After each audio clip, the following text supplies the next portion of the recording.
चलिए बहिष्ठ कोण का प्रमेय लागू कैसे करेंगे हम लोग देखते हैं फटाफट। जैसे ये मेरे को एक ट्रायंगल से दे रखा है और इस पर एक भुजा ये बढ़ाया है, जो जब भुजा बढ़ेगी तभी हमेशा क्या बनेगा, बहिष्ठ कोण बनेगा। जब ये बना तो ये वाला जो कोण होगा, ये वाला जो कोण होता है उसको हम लोग क्या बोलते हैं, बहिष्ठ कोण बोलते हैं। क्या बोलते हैं?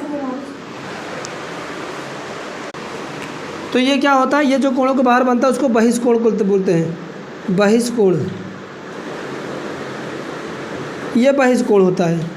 अच्छा ये बहिष्ठ कोण है, तो बहिष्ठ कोण का प्रमेय क्या कहता है कि जो बहिष्ठ कोण होगा त्रिभुज के शेष, जैसे ये बहिष्ठ कोण है इसके जो साथ बनेगा कोण, ये वाले कोण को छोड़ करके इन दोनों कोणों की योग हमेशा क्या होती है वैल्यू, बराबर होती है। तो माने इसको हम लोग अगर करें क्या, तो ये क्या होगा, बहिष्ठ कोण का प्रमेय क्या कहता है, ये बहिष्ठ कोण 120 अंश दे रखा है, 120 अंश की जो वैल्यू होगी इन दोनों कोणों के बराबर होगी, यानी 50 धन का x, यही दो बने एक्स वाई को छोड़ करके।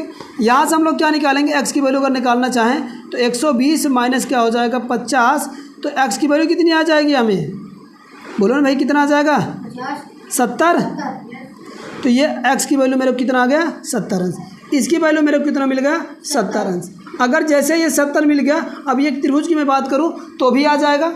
त्रिभुज को अगर किसी भी त्रिभुज को दो कोण पता है तो एक कोण की वैल्यू हम लोग निकाल सकते हैं। कौन सा, त्रिभुज का रूल्स लगा के त्रिभुज के तीनों अंतर कोणों का फल 180। अदरवाइज ये देखो एक स्ट्रेट लाइन का पेयर बन रहा है, एक स्ट्रेट लाइन पेयर बन रहा है, तो स्ट्रेट लाइन पेयर पर जो एंगल बनते हैं उन जितने भी एंगल बने उनका सबकी का सम कितना होता है, 180 अंश होता है। तो यहाँ से हम लोग लगाएंगे रैखिक युग्म से हम लोग लगा पाएंगे क्या, y प्लस का 120 बराबर का 180, इसको लिखेंगे रैखिक युग्म। किससे, रैखिक युग्म, या क्या लेंगे, पेयर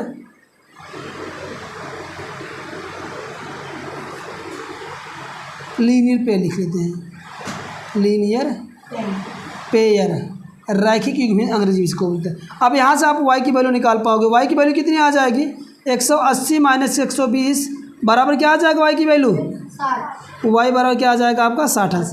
ऐसे निकाल पाओगे, आराम से आ जाएगा। इसकी वैल्यू कितनी आ जाएगी आपका 60 अंश। और इस पे बात हम लोग करते हैं। जैसे यहाँ पर ये कोण देख रहे हैं, ये आपका कोण दिख रहा है, इस वाले कोण को हम लोग क्या बोलते हैं, ये vertically opposite, vertically opposite angle, यानी शीर्षाभिमुख कोण, ठीक ना, कहो फिनिश होगी।